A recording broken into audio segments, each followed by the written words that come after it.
دیکھیے ایک کانسیپچولی ایک بات پہ ڈسکشن ہے، وہ یہ کہ جس کا جہاں اثر و رسوخ ہے دوسری پارٹیاں وہاں پر ان سے کمپیٹ نہیں کریں گی بلکہ ان کو کمپلیمنٹ کریں گی. یہ ایک اوور آل ایک کانسیپچولی یہ بات اس کی انڈرسٹینڈنگ ہے. تو ہم نے رزلٹ دیکھنے 2013 کے 2018 کے رزلٹ تو ہم دیکھ نہیں سکتے کیونکہ اس انتخابات کو تو کوئی نہیں مانتا. وہ آر ٹی ایس سسٹم خراب ہونے والا الیکشن تھا، نہ جیتنے والا مانتا ہے نہ ہارنے والا مانتا ہے. تو 2013 کے جو رزلٹ تھے وہاں سے، اور سب کو پتا ہے کہ کس پارٹی کا کہاں پہ کس کا اثر و رسوخ ہے.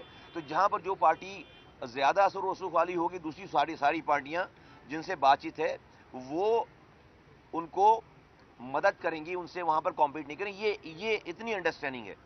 اب دیکھتے ہیں آگے کیسے بڑھتی ہے بات. بتائیے گا، آپ نے اسلام آباد میں پٹیشن فائل کی تھی ڈیلیمیٹیشن کے حوالے سے، فیصلہ بھی آیا تھا، تو اس کا اسٹیٹس کیا ہے؟ کیا تبدیلی ہوئی ہے یا اسی حلقہ بندی پہ الیکشن ہوگی؟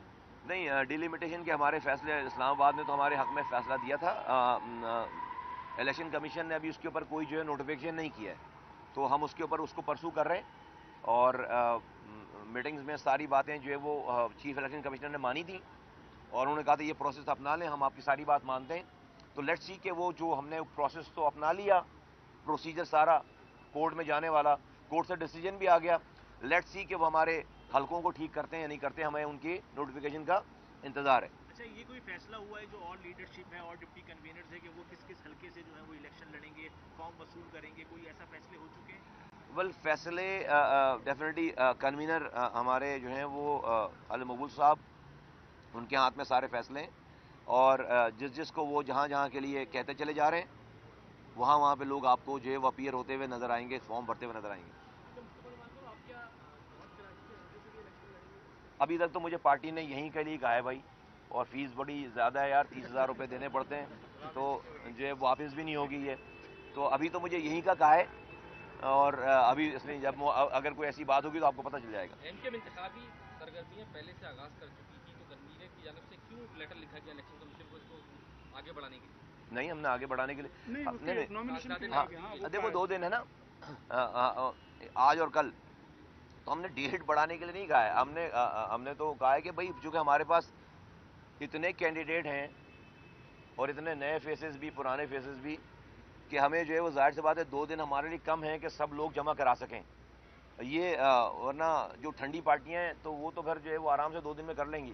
ہمارا جو ہے وہ حساب تھوڑا سا گرم ہے ابھی نا، بڑا معاملہ. تو اس لیے تو ہمارے پاس بہت سارے کینڈیڈیٹ ہیں، تو ہمیں یہ دشواری پیش آ رہی ہے کہ ان کو 2 دن میں کیسے مینج کریں. اس لیے نہیں بڑھائیں گے، کریں گے کچھ نہ کچھ کر کے دن اور رات.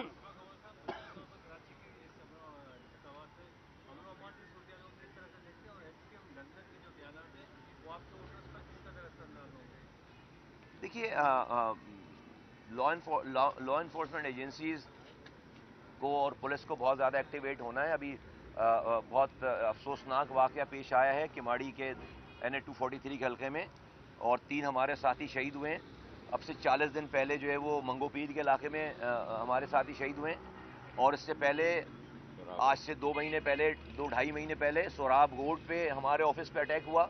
اور ہم نے، آپ دیکھیں گے سارے ایپیسوڈز پہ، تینوں ایپیسوڈز پہ ہم نے کوئی ریٹیلیٹ نہیں کیا کہیں پہ بھی، اور ہم نے بہت ہی اس شہر کے لیے قربانیاں دی ہیں. تو ہم نے بہت صبر سے کام لیا، اور جو پولیس ہے اور انتظامیہ اسی سے درخواستیں کر رہے ہیں، بول رہے ہیں. لوگ ریڈ ہینڈڈ پکڑے گئے اور ہم سے آتے ہیں کہ ان کو قرار واقعی سزا ملے. ظلم کیا ہے انہوں نے، اور جو بھی کر رہا ہے، جو بھی پارٹی انوالو ہے اس کے اندر، اس کو اپریہینڈ کرنا چاہیے، روکنا چاہیے. اس لیے کہ اس شہر کا امن جو ہے وہ بہت قربانیوں کے بعد واپس آیا ہے. اس کو we would be the last person, ہم لوگ لاسٹ آخری لوگ ہوں گے جو خدا نہ خواستہ اس امن کو کہیں سے نقصان پہنچائیں. ہم اپنی جانیں دے رہے ہیں، ابھی ہمارے ساتھیوں کی جانیں گئی ہیں، لیکن ہم نے کوئی ریٹیلیٹ نہیں کیا ہے. اور ہمیں امید ہے کہ اللہ تعالیٰ جو ہمارے لا انفورسمنٹ ایجنسی سے لوگ ہیں ان کو جو ہے وہ طاقت دے، ہدایت دے، اور وہ ہمیں جو ہے انصاف فراہم کریں. جہاں تک بات کی آپ نے دوسری بات کی، دیکھیے گون آر دا ڈیز، ایسا نہیں ہے. سب جو ہے بولنے میں سوچنے میں کسی کو کوئی اختیار نہیں. ہم یقین کریں آپ لوگ جب پوچھتے ہیں تو مجھے خیال آتا ہے, ورنہ ہمیں خیال بھی نہیں آتا. تو ہم اپنے کاموں میں مصروف ہیں بہت زیادہ. امن و امان کی آپ نے بات کی, ہم نے جب سے دیکھا ہے کہ تمام کراچی کے معاملات میں امن و امان کا ذکر ہو یا چائنا کٹنگ کا, سارا الزام ایم کیو پر آ جاتا ہے. ایسا لگتا ہے کہ کراچی میں تمام کی تمام جماعتیں دودھ کی دھلی ہوئی ہیں. ایسا کیا وجہ ہے کہ آپ کو اس کو کس طریقے سے ظاہر کریں گے اس اثر نہیں, ہمیں زبان خلق کو نقارۂ خدا سمجھنا چاہیے, اور زبان خلق جو ہے وہ ہمارے ساتھ ہے, اور اس کو پتہ ہے کہ کون مظلوم ہے اور کون ظالم ہے. اور جو زبان خلق ہے وہ جو اللہ کی مخلوق ہے, اس شہر میں آپ دیکھیں ہم نے کتنے بڑے بڑے جلسے کیے. ہم روزانہ کی ہماری ایکٹیویٹیز ہیں, کسی اور کی ایکٹیویٹی نہیں ہے. تو اگر خلق ہمارے ساتھ نہیں ہوتی تو ہم تو گھروں سے نہیں نکل سکتے. تو ہمیں اس پرسیپشن پہ جو دشمن اور مخالفین جو جھوٹ بولتے ہیں, ہمیں اس پہ زیادہ پریشانی اس لیے نہیں ہے کہ جن لوگوں کو وہ ورغلانے کی کوشش کر رہے ہیں وہ ان کے ورغلانے میں آ نہیں رہے. عوام ہم سے الحمدللہ روزانہ جڑتی چلی جا رہی ہے, بلکہ ساری قومیتوں کے لوگ آج اگر سوراب بورڈ پہ ہمارا اقبال محسود ہمارا کینڈیڈیٹ ہے تو پختون ہمارے ساتھ ہے نا شہر کے.